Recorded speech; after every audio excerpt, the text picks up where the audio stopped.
आपने बड़ा तफसील के साथ जो मेन चीज़ें थी उनको अपनी ये हुकूमत की साइड ऑफ स्टोरी दी है। इससे पहले आने के उस पर आते हैं मिफ्ता साहब वाले, इसी पे मैं यहाँ से पिक कर लेता हूँ। आपने कहा इस दफ़ा रेवेन्यू जो है शुगर इंडस्ट्री से टैक्स बहुत ज़्यादा है, फाइनेंस कमेटी में चेयरमैन FBR साहब ने बताया, बाकी लोगों ने भी। तो उसकी वजह ये तो नहीं है जो मुझे कॉमन लेमैन समझ आती है कि पहले जब ये 52 रुपये पे इसका रेट था फी KG, तो उसके मुताबिक आपको GST या सेल्स टैक्स या इनकम टैक्स आना था। जब प्राइसेस चली गई हैं इसकी 200 रुपये तक या आपके 165-175 रुपये, तो उसके साथ GST भी बढ़ना था, रेवेन्यू बढ़ना था। तो बेसिकली तो आवाम का ही पैसा इकट्ठा करके जो रेवेन्यू आपने किया है, ये तो टैक्सेस की मद में इसलिए आ रहा है कि प्राइसेस बढ़ी हैं, जो कि आवाम आज भी ये PSC में बताया गया है कि 300 बिलियन रुपीस जो है 40 फैमिली ने ये पॉकेट कर लिया विद इन मतलब फ्यू कोई उन्होंने मंथ के। सो ये जो रेवेन्यू इकट्ठा हुआ है बिकॉज ऑफ द प्राइसेस जो बढ़ी हैं, जब 52 से जाएगी 165 पे तो फिर टैक्स भी बढ़ेगा, बढ़ेगा। तो इसमें आपको आप लोगों को तो उतना बड़ा क्रेडिट नहीं है रेवेन्यू कलेक्शन में, जितना प्राइसेस बढ़ने से आवाम भी लुटी गई, आपके पास भी लाया पैसे आ गए, शुगर मिल वाले भी ले गए सर पैसे। मैं करता हूं, बड़ा रेलेवेंट आपने सवाल किया। देखिए बात यह है कि हमारे दौर में तो ये सारा इजाफा हुआ नहीं है, कीमतें बढ़ी हैं, पूरी दुनिया में बढ़ी हैं, पाकिस्तान में बढ़ी हैं, कोरोना के दिनों में जो है उसमें जो क्राइसिस रहे हैं उसका इफेक्ट रहा है, आलमी मंडियों में कीमतें बढ़ी हैं, पैसा डॉलर के मुकाबले में कीमतें कम हुई हैं, ये सारी चीज़ें हैं। लेकिन ये जो रेवेन्यू जिसमें इजाफा हुआ है, इसमें कीमतों से ज़्यादा उन तमाम रिफॉर्म्स का ताल्लुक है जो कि FDR के ज़रिए हमारे दोनों अदवार में PDM और बिलखुसूस इस दौर में की जा रही हैं। और आप यकीन जानें कि हमने FBR पे जो सबसे ज़्यादा ट्रेडर्स और सनतकार इल्ज़ाम लगाते थे कि जी ये इसमें हमें मैन हैंडलिंग होती है और मैन हैंडलिंग के ज़रिए मैल हैंडलिंग होती है जी, अब इसको ख़त्म कर दिया। अब आपको एक फेस लेस FBR मिल रहा है।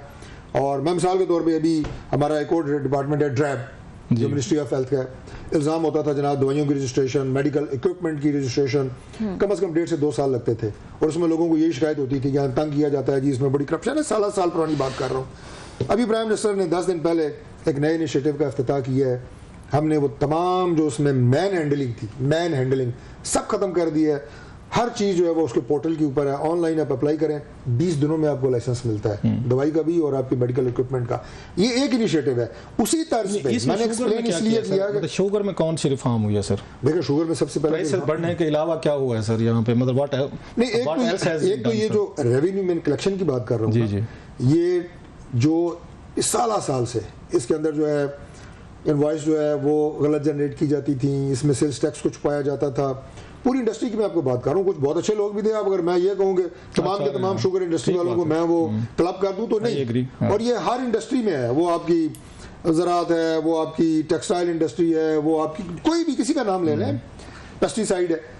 अच्छे लोग भी हैं, टैक्स छुपाने वाले लोग भी हैं। हमने टैक्स छुपाने वाले लोगों को पकड़ा है और ऐसा सिस्टम जनरेट किया है कि अब टैक्स को छुपा ना सके, अंडर इनवाइस ना कर सके। ये ना हो कि कोई भी इंडस्ट्री जो है वो एक दिन के 400 ट्रक पैदा कर रही है, टैक्स दे रही है 50 ट्रकों पे। मैंने लेमैन ज़बान में आपको बात की है। इसी पे शुगर पे रिलेटेड करते हैं, मतलब ये जो एक और जो जिसकी बात मिफ्ता इस्माइल साहब ने भी की है, इस मुल्क में कोई भी स्कैंडल है ना सर, उसमें ये शहबाज शरीफ साहब या उनके बच्चों का नाम ज़रूर आ जाते हैं। मतलब बिजली घरों की बात हो सर वहाँ पे, तो शहबाज शरीफ साहब के बच्चों के बिजली घर हैं सर, वहाँ भी पता चलता है। बल्कि उसमें सैफ रहमान साहब के भी हैं, वो भी इनके अजीज़ थे, और भी इसी तरीके चीज़ से उसमें भी शरीफ फैमिली का जिक्र ज़रूर होता है। बिजली के जब रेट्स की बात होती है पता चलता है उनको भी पैसे जा रहे हैं, उनके भी अपने बिजली घर लगे हुए हैं, यूनिट्स वो भी ले रहे हैं, उनको भी जा रहा है। अच्छा, अब शुगर की बात हो सर, तो शुगर में शरीफ ये फैमिली के आ जाते हैं, प्राइम मिनिस्टर साहब के आ जाते हैं। जब मुल्क के प्राइम मिनिस्टर का अपना वही बिजनेस हो और जिसमें लोग सबसे ज़्यादा तंग हों, बिजली के रेट्स पे तंग हों, कैपेसिटी चार्जेस पे तंग हों, वो ठीक है आप कहेंगे कैपेसिटी चार्ज वो नहीं ले रहे, बाकी तो उनको पेमेंट सारी जा रही है ना, वो ले रहे हैं, उसमें सारे फायदा बेनिफिशरीज हैं। शुगर में आज ही हमने देखा 300 बिलियन रुपीज़, इसमें उनको भी तो किया होगा। आपने कहा कि मार्केट ओपन जाती है, वही रेट बेच रहे हैं, वही तो रोना है कि जनाब 1 रुपये पे वो कहते हैं 5 बिलियन रुपीज़ बढ़ता है। तो जो ईंट उठाई जाए, स्कैंडल उठाया जाए सर, दूध दही की पहले इनके ये बिजनेस थे, उस वक्त पोल्ट्री के थे, उस वक्त भी प्रॉब्लम आते थे, हमजा शरीफ साहब देखते थे इसको, शुगर वगैरह को मेरा ख्याल शायद सलमान साहब और दीगर ये बिजली घर देखते हैं। सो मुल्क का प्राइम मिनिस्टर जब इन इश्यूज में इन्वॉल्व होगा तो वो कैसे रेगुलेट कर सकता है, वो कैसे मार्केट को फेयरली वो डील कर सकता है सर? क्लासा साहब आपने बड़ा अच्छा किया कि आपने डेयरी रिलेटेड बिजनेस का भी जिक्र कर दिया प्राइम मिनिस्टर साहब की फैमिली का, और वो भी आपने बंद कर दिया मेरा ख्याल है शायद, क्या नहीं चल रहा है, अनहार दूध था उनका ये है, और उस पर शिकायत आई थी उस वक्त, ये हल्ला दूध जो था हमारे दोस्त डॉक्टर जफर अल्ताफ साहब का, उन पे छापे मार के उनको पर्चे करके केसेस करके, मैं विटनेस हूं, आपसे पहले की बात है सर, मैं उसका विटनेस हूं। ये देखें ना, अब ये आप वो पर्सनलाइज चीजों में चले गए, ये नहीं हो रहा, मैं उन चीजों को रिपोर्ट किया होता है, ऐसा नहीं है, मेरे उनसे रास्ते भी रहे, मैं उनसे वर्जन भी लिए हैं उनके लिए। अब अगर किसी का दूध एक्सपायर हो या कोई और चीज हो, किसी को छापा लगे, तो वो हर एक को कहेगा ये तो पॉलिटिकल बात है ना। अपोजिशन के, वैसे एक लाइनर आपको दे देता हूँ, अपोजिशन के या बिजनेस कम्युनिटी में आपका जो कंटेंडर होता है, उसको अगर आप किसी तौर पे भी पकड़ेंगे ना, उसके पास चोरी की गाड़ी होगी, आप पकड़े, वो कहेगा ये भी पॉलिटिकल है, ऐसा है कि नहीं? पीटीआई का कोई बंदा, मैं आज वैसे मतलब सीधी बात कर रहे हैं ना, जट की बात कर रहे हैं, जनवन उसके पास चोरी की गाड़ी हो, आप पकड़े, वो कहेगा सारी पॉलिटिकल विक्टिमाइजेशन है, ये तो नॉर्मल बात है, इसलिए शायद उन्होंने कहा हो। लेकिन जो ये डेयरी प्रोडक्ट्स का बिजनेस है, सलमान शहबाज साहब का, आपने बड़ा अच्छा किया, इसका जिक्र किया, मैंने इसलिए अपनी बात का आगाज़ वहाँ से किया। मुझे आप ये चेक करके बता दें कि इस पे टैक्स डेयरी प्रोडक्ट्स पे किस प्राइम मिनिस्टर ने किस दौर में अप्लाई किया है, उसका नाम पता है क्या है? मोहम्मद शहबाज शरीफ। आप इस पर रिसर्च करें जी, कल कहेंगे मैं फिर आ जाऊंगा। डेयरी प्रोडक्ट्स में पाकिस्तान में शहबाज शरीफ साहब वो प्राइम मिनिस्टर हैं कि जिन्होंने टैक्स इंपोज किया है बावजूद मुखालफत के, और ये मुखालफत उस दौर में भी हुई जब हमारी पीडीएम की गवर्नमेंट थी और मिफ्ता इस्माइल साहब फाइनेंस मिनिस्टर थे। उस दौर से प्राइम मिनिस्टर कह रहे थे लगाएं, सब ने कहा ना लगाएं, इंक्लूडिंग मिफ्ता इस्माइल साहब, बेशक आप उससे पूछिएगा, अब लगाए, प्राइम मिनिस्टर ने लगाया है। दूसरी बात यह है जी कि देखें, जो आपने बात की ना, पैसे सबको अच्छे लगते हैं ना, आपने बात की जनाब एनर्जी सेक्टर की, आईपीपीज की, ठीक है, हम कैपेसिटी पेमेंट नहीं ले रहे, मैं प्राइम मिनिस्टर साहब की जो आपने बच्चों की बात की उनकी बात कर रहा हूं, क्लियर बात है, लेकिन सुने, वो नहीं ले रहे, पहली बात तो ये है। दूसरी बात ये है कि आईपीपीज जिसको ऐसा एक जाइंट समझा जाता था, ऐसे अनटचेबल समझा जाता था पाकिस्तान में कि आप कोई भी गवर्नमेंट उसे टच नहीं कर सकती जी, ये तो मुआहदे हुए हैं, जो स्टेट ऑफ पाकिस्तान जो है इनकी गारंटर है, और उन्होंने किस दौर में इनके साथ वो मुआहदे रीनेगोशिएट हुए, वो भी दौर जो है मोहम्मद शहबाज शरीफ साहब का था। ना मैं मुकम्मल करने दें, इसको मैं एक जुमला मुकम्मल कर दूं। आपने ब्रदर आपने जवाब देना ताकि उसके साथ मुकम्मल हो जाता। मैं sir sorry for interruption, my apologies sir. पहली दफा अगर ये यहाँ पे अगर हुए हैं तो मुझे याद है जब जनरल फैज यहाँ पे डीजीआईएसआई थे, उस इमरान खान साहब यहाँ पे प्राइम मिनिस्टर थे, इन्होंने बुलाया था आईएसआई हेडक्वार्टर में, बड़े दिनों तक मीटिंग्स होती रहेंगी, मियां मंशा साहब बाकी सारे आए थे, इन्होंने डॉलर का रेट भी फिक्स किया था। उस वक्त उन्होंने डॉलर के रेट को फिक्स करके बड़ी हद तक रोका। सो पहली दफा जो उसको रोका गया था, इस रेट को जो रिन्यू हुए थे या कहें उनको दोबारा वो हुए थे, या आपकी दफा हुए, लेकिन ये सारे जो हैं आप लोगों के दौर में भी तो मुआहदे हुए हैं। जब नवाज शरीफ साहब का 2013 से मुकम्मल करने में हुआ, हालांकि आप लोग जो है बेनजीर भुट्टो साहबा के उनके खिलाफ थे, जो कि राइटली खिलाफ थे, जो उनके दौर में अगर नेटिव फोर पॉलिसी के जरिए होते, पावर पॉलिसी के, आप लोग उसके खिलाफ थे, मियां साहब थे, और आपने अपने दौर में आके वही काम किया, वो चाइना से ला के आपने भी आईपीपी लगाया सर, उनके बच्चों ने भी लगा लिए। ये मुख्तलिफ अदवार में लगते रहे, आप बेनजीर भुट्टो दौर, पीपल्स पार्टी दौर से शुरू हुए, आगे चलते रहे। इसकी बात आपने की ना, मैं आपको ये बता रहा हूँ कि अगर आपकी एक भी आईपीपी कंपनी है, उसके मुआहदों को रीनेगोशिएट कौन करता है? हमने किया ना, मोहम्मद शहबाज शरीफ ने किया, एज प्राइम मिनिस्टर किया, हमारे दौर में हुए, और उससे जो पैसा हमने देना था उन्हें कैपेसिटी चार्जेस की मद में, अदरवाइज 3000 अरब था। ऐसे ही है, ये 3000 अरब की बचत हुई है, और वो पाकिस्तान की कौम के लिए बचत हुई है। ये हमारे दौर में हुआ ना, शहबाज शरीफ के दौर में हुआ। तो जो अच्छी बातें हैं वो हमारी उनको अप्रिशिएट भी कर दिया करें, बताते जाएं सर। ये आखिरी बात को अप्रिशिएट ही कर देना, 3000 अरब को वैलिड करते हैं सर। मैं उस पे आता हूं, बिल्कुल आपने उनको नेगोशिएट किया, पूरी कौम ने देखा, जो बात है जो रिकॉर्ड है, बिल्कुल है सर। मुझे ये बताएं, आपको याद होगा ये सारे हमारे उस वक्त ये शहबाज शरीफ साहब कहते थे, मियां नवाज शरीफ साहब, कि हमने आपको सरप्लस बिजली दे दी है। फेयर इनफ, पाकिस्तान की रिक्वायरमेंट जो इस वक्त है, इस वक्त पीक चल रही है, वो 25,000 मेगावाट है सर। चलो आप 30,000 के कर लें, आगे पीछे आबादी बढ़ रही है तो 5,000 का फर्क रख लें।